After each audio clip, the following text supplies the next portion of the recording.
Dan Right here, back with our review. 2000 Year in Review continues with the Royal Rumble 2000. This is one of the greatest shows in the history of the WWE. One of my favorite shows personally. We have one of the greatest championship matches of all time with Triple H versus Cactus Jack in a street fight. We have the tables match with the Dudley Boyz versus the Hardy Boys, and of course the 30-man over the top rope Royal Rumble match. So live from New York City in the most famous arena of all time, the Madison Square Garden. This is the Royal Rumble, and the build-up to the Royal Rumble was really good. We have the start of the McMahon-Helmsley regime, which is basically what the Authority is right now. If you look what the Authority is and what the Authority is today, you can definitely tell that a lot of it has been from the McMahon-Helmsley regime. It's just the McMahon-Helmsley regime is a whole lot fucking better. Triple H recaptures the WWF Championship belt for the third time. He is the champion. He is the boss, much like he is today. He is the on-screen boss. And he fires Mick Foley. The Rock and a whole lot of wrestlers in protest says, if you do not meet our demands, me and a whole lot of others will walk out on your candy asses. Triple H reinstates Mick Foley. Triple H then later on beats the holy shit out of Mick Foley, who is Mankind. So Mankind on SmackDown says Mankind is not ready for the WWF Championship match at the Royal Rumble. So he takes off his mask, he unbuttons his shirt, and says, Cactus Jack is back.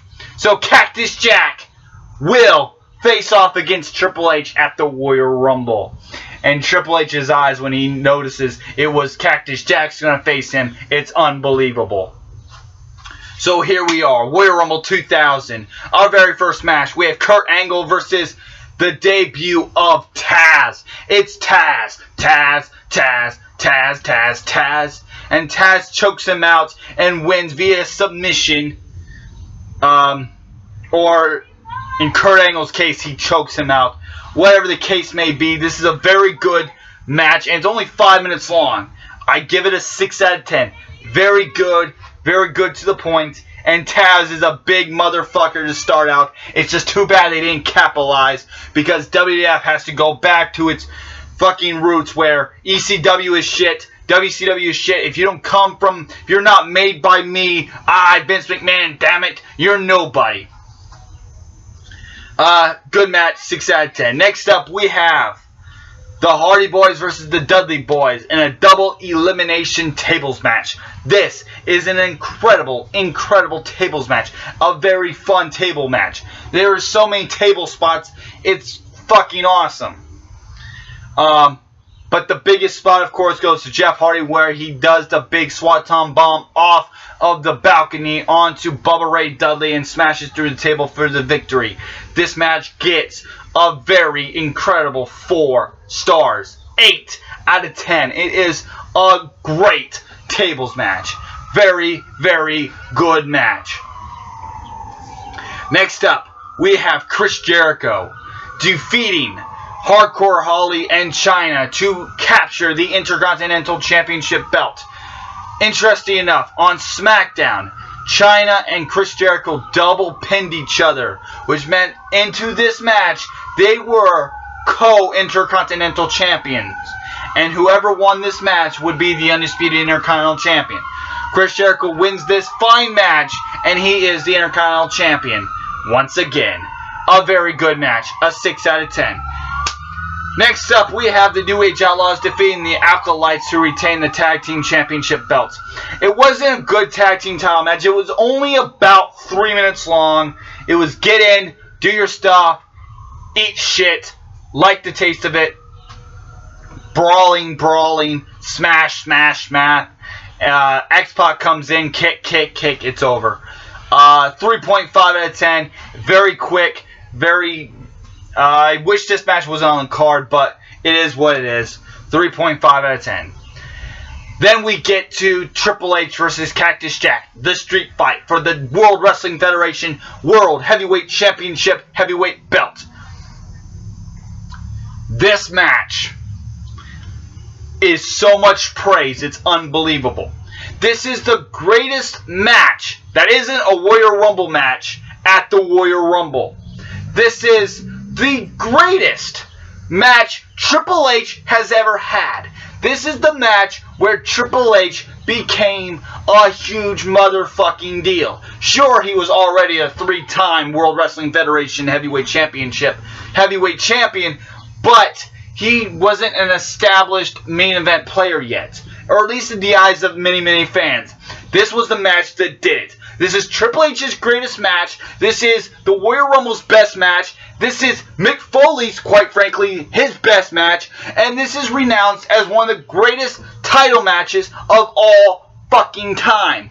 This is, without a doubt, one of the greatest matches, period. I'll even go as far to say this is the greatest match of the Attitude Era. I'm dead serious. It's the greatest match of the Attitude Era. It's the greatest match in Triple H's career. It's the greatest match in Mick Foley's career. It's the greatest match at the Warrior Rumble, and it is one of the greatest matches.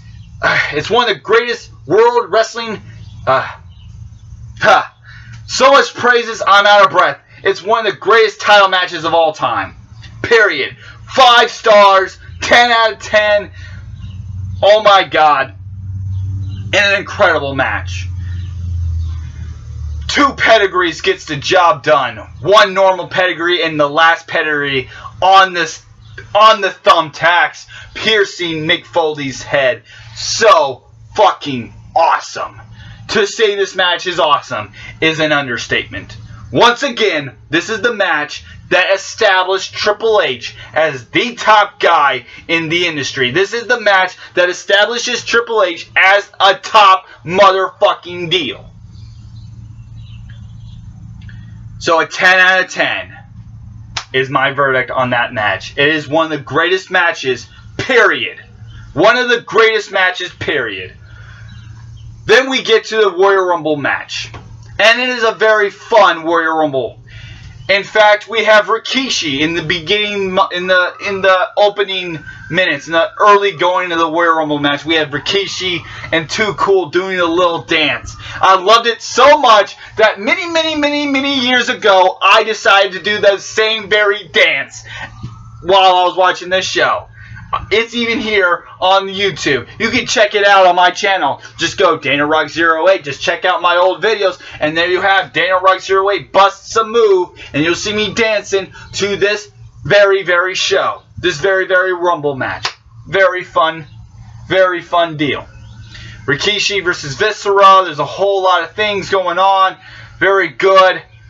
They teased The Rock coming in early. It's not until about 23rd, I think, that he shows up. Rock comes in, big ovation. Rock lays the smackdown on all their candy asses. Now, The Rock has this big interview, and it's so funny. Now, The Rock says that there's a whole lot of threats. And he's worried about a whole lot of guys. He's worried about Crash Holly. He's worried about Bull Buchanan. He's worried about Headbanger Mosh. It's funny. So The Rock wins this Warrior Rumble match, last eliminating the Big Show. And this is one of the most fun, one of the better Warrior Rumble matches there is. An 8 out of 10. A very entertaining Royal Rumble match. Your final 4 was The Rock, Big Show, XPac, and Kane. Your Iron Man, the person that lasted longest was Test, and the person that eliminated the most people, I believe, was Rikishi. A very fun, entertaining Warrior Rumble indeed, an 8 out of 10. Overall, Warrior Rumble 2000 is one of the best shows of the WWE. It's one of the best shows, period. You have a phenomenal tables match. You have a great debut for Taz. You have a very fun, entertaining, exciting Warrior Rumble match. And you have the greatest match of the Attitude Era. You have one of the greatest title matches ever. You have the best Triple H match, the best Mick Foley match, and the best match of all time, the Warrior Rumble pay-per-view history in Triple H versus Cactus Jack for the World Wrestling Federation Championship belt in the street fight. This show gets a 7 out of 10. It's a very, very good show. If it wasn't for the tag team title match, this show would get a 7.5.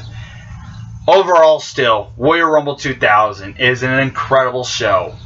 And the next time around for the WWF, I catch you next time for No Way Out. And there's a whole lot of shit that goes down. And most of the shit I do not particularly like. Big Show, once when he gets eliminated, says that there was an eyewitness that says The Rock was eliminated before the Big Show. This would lead to a big match between the Big Show and The Rock at No Way Out. I also get to talk about the rematch between Triple H and Cactus Jack in a Hell in a Cell match. So No Way Out for the WWF comes next. Next up is Guilty as Charged and Super Brawl. All coming up next on 2000 Year in Review. I'm Daniel Rock 08, and I'll catch you next time. Bye.